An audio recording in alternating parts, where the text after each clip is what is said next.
2024 માં ગુજરાત બજેટ છે તે કોના દ્વારા રજૂ કરવામાં આવ્યું છે? તો ઓપ્શન આપેલા છે આનંદીબેન પટેલ, ભૂપેન્દ્રભાઈ પટેલ, કનુભાઈ દેસાઈ કે હર્ષ સંઘવી દ્વારા.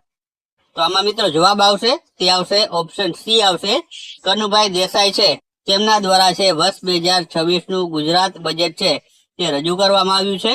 મિત્રો કનુભાઈ દેસાઈ છે ગુજરાતના વર્તમાન સમયમાં તેઓ છે જે નાણામંત્રી રહેલા છે, તો તેમના દ્વારા છે આ બજેટ રજૂ કરવામાં આવ્યું છે. ત્યારબાદ આગળનો પ્રશ્ન જોઈએ તો ગુજરાતના નાણામંત્રી કનુભાઈ દેસાઈએ સતત કેટલામી વખત છે બજેટ રજૂ કર્યું છે? ઓપ્શન આપેલા છે 4 વખત, 5 વખત, 6 વખત કે 7 વખત. તો આમાં જવાબ આવશે મિત્રો તે આવશે ઓપ્શન બી આવશે, સતત 5 વખત છે મિત્રો કનુભાઈ દેસાઈ છે નાણામંત્રી તરીકે બજેટ છે તે ગુજરાતનું રજૂ કર્યું છે. ત્યારબાદ આગળનો પ્રશ્ન જોઈએ તો આગળનો પ્રશ્ન છે કે આદિવાસીઓના કયા દેવીના ચિત્ર અને વારલી ચિત્રકલા સાથે આકર્ષક બજેટ પોથી પસંદ કરાય છે?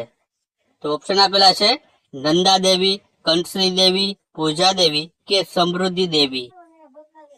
તો આમાં મિત્રો જવાબ આવશે તે આવશે ઓપ્શન બી આવશે, કંસરી દેવી નું જે ચિત્ર છે મિત્રો તે મિત્રો જે બજેટની જે બેગ હોય છે તેમાં દોરેલું છે વચમાં, અને સાઈડમાં છે તમને વારલી ચિત્રકલા છે તે જોવા મળે છે. આ પ્રકારની જે છે બજેટની પોથી છે તે આ વખતે બનાવવામાં આવી હતી. ત્યારબાદ આગળનો પ્રશ્ન આપણે જોઈએ તો આગળનો પ્રશ્ન છે કે ગુજરાત બજેટ 2026 મુજબ જોઈએ તો ગુજરાતની માથાદીઠ આવક કેટલી તેમાં દર્શાવેલી છે? તો ઓપ્શન આપેલા છે 2,01,000, 3,01,000, 4,02,000 કે 5,03,000. તો આમાં જવાબ આવશે મિત્રો તે આવશે ઓપ્શન બી આવશે, 3,01,000 જેટલી માથાદીઠ આવક છે ગુજરાત બજેટ 2026 મુજબ જે છે ગુજરાતની રહેલી છે. ત્યારબાદ આગળનો આપણે પ્રશ્ન જોઈએ તો આગળનો પ્રશ્ન છે કે ગુજરાત બજેટ 2026 મુજબ જ્ઞાન એટલે શું? મિત્રો તેમાં જ્ઞાનનો ઉલ્લેખ છે કરવામાં આવ્યો હતો, તો જ્ઞાન એટલે શું થશે? તો ઓપ્શન આપેલા છે ગરીબ, યુવા, અન્નદાતા અને નારી શક્તિ, એક પણ નહીં, કે અને બી બંને. તો મિત્રો જ્ઞાનનો અર્થ થશે ઓપ્શન ડી આવશે, એ અને બી બંને. એટલે કે જ્ઞાનમાં ગરીબ, એ વાય એટલે યુવા, એ એટલે અન્નદાતા અને એન એટલે નારી. તો આ એ અને બી બંને જવાબ છે આમાં સાચા થશે. ત્યારબાદ આગળનો પ્રશ્ન જોઈએ તો આગળનો પ્રશ્ન છે કે બાંધકામ શ્રમયોગીઓને પૌષ્ટિક આહાર મળી રહે તે માટે શ્રમિક અન્નપૂર્ણા કેન્દ્રોમાં વધારો કરતા નવા કેટલા કેન્દ્ર છે કાર્યરત કરવામાં આવશે? તો ઓપ્શન આપેલા છે 111, 122, 121 કે 134 જેટલા. તો આમાં જવાબ આવશે મિત્રો તે આવશે ઓપ્શન સી આવશે, 121 જેટલા નવા જે છે શ્રમિકો માટે અન્નપૂર્ણા કેન્દ્રો છે મિત્રો વધારવામાં આવશે. મિત્રો આ બજેટ 2026 માં છે આ મહત્વપૂર્ણ જે છે જાહેરાત છે કરવામાં આવી છે.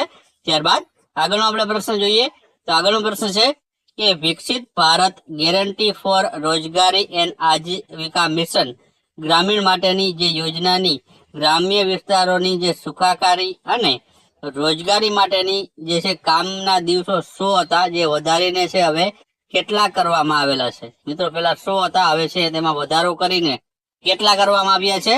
તો ઓપ્શન આપેલા છે 110, 120, 125 કે 130.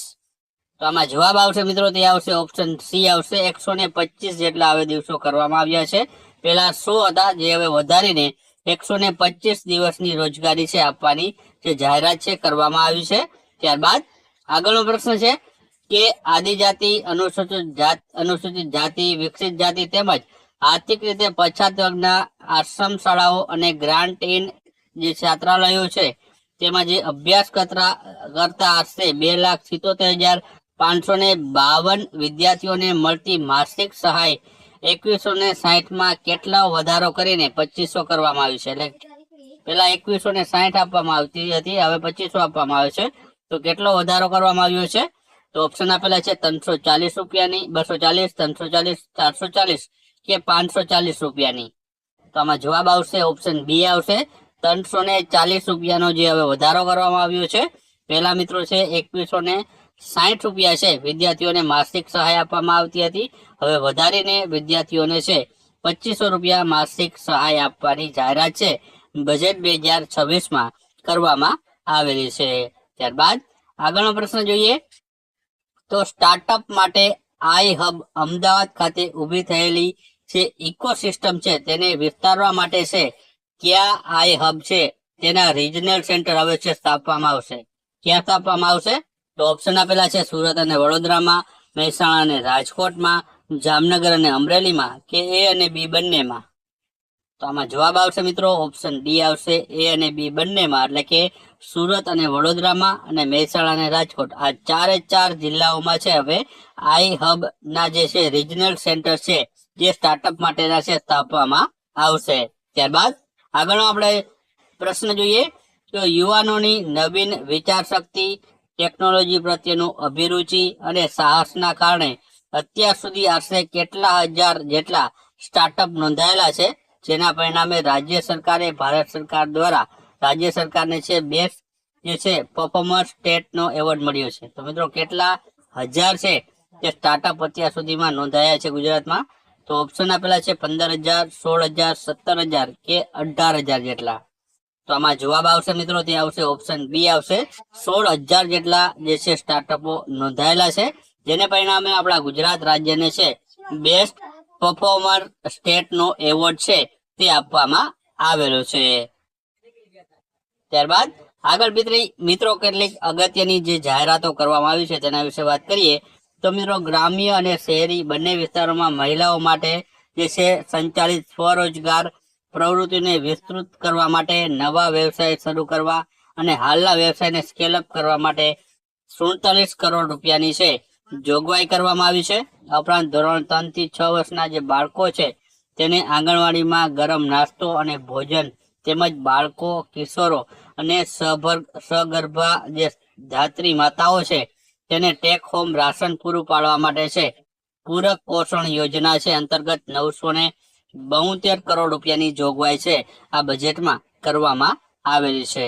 ત્યારબાદ આગળ આપણે વાત કરીએ તો રાજ્યની જે આઈટીઆઈ છે તેમાં આઈટીઆઈમાં અભ્યાસ કરતી તમામ દીકરીઓ માટે નવી નમો જે છે કૌશલ્ય લક્ષ્મી યોજના છે અંતર્ગત 40 કરોડ રૂપિયાની જોગવાઈ કરવામાં આવી છે. મિત્રો ખાસ યાદ રાખજો, રાજ્યની આઈટીઆઈમાં અભ્યાસ કરતી દીકરીઓ માટે છે આ નવી નમો લક્ષ્મી કૌશલ્ય લક્ષ્મી યોજના છે તે અંતર્ગત 40 કરોડની ફાળવણી કરાઈ છે. ત્યારબાદ આગળ આપણે વાત કરીએ તો આગળ છે કે ધોરણ 9 થી 12 માં અભ્યાસ કરતા વિદ્યાર્થીઓ માટે નવમો લક્ષ્મી યોજના અંતર્ગત જે છે 1250 કરોડની જોગવાઈ કરાઈ છે. આ ઉપરાંત રાજ્યના સર્વાંગી અને સંતુલિત વિકાસ માટે ઇકોસિસ્ટમ માસ્ટર પ્લાન તૈયાર કરાયો છે, જેમાં આર્થિક પ્રવૃત્તિઓ, રોજગાર સર્જન અને મૂડીરોકાણોને પ્રોત્સાહન આપવા છે 2000 કરોડની છે જોગવાઈ છે આમાં બજેટમાં કરવામાં આવી છે. ત્યારબાદ આગળ આપણે વાત કરીએ તો વિકસિત ગુજરાતમાં ફંડમાં 10,000 કરોડની જોગવાઈ.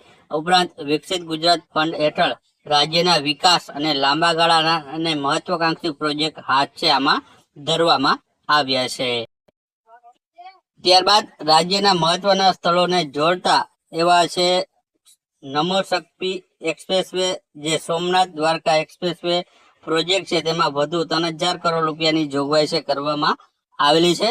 ત્યારબાદ ગુજરાત અનફાઇડ ડિજિટલ સ્ટેક ની પહેલ દ્વારા છે રાજ્યના જે નાગરિકો છે તેને એક જ ડિજિટલ પ્લેટફોર્મ પરથી સરકારી સેવાઓ ઝડપથી મળી રહેશે. તેના માટે 100 કરોડ રૂપિયાનું આયોજન છે આ બજેટમાં કરવામાં આવ્યું છે. ત્યારબાદ આગળ વાત કરીએ તો શહેરી વિસ્તારોમાં હયાત ઓવરહેડ વીજ લાઇનોને અંડરગ્રાઉન્ડ કેબલમાં રૂપાંતર કરવા માટે છે Gujarat wire free city mission મિત્રો છે તે લોન્ચ કરવામાં આવ્યું છે. તે અંતર્ગત છે 500 કરોડની જોગવાઈ છે આ મિશન અંતર્ગત છે તે ફાળવવામાં આવેલા છે.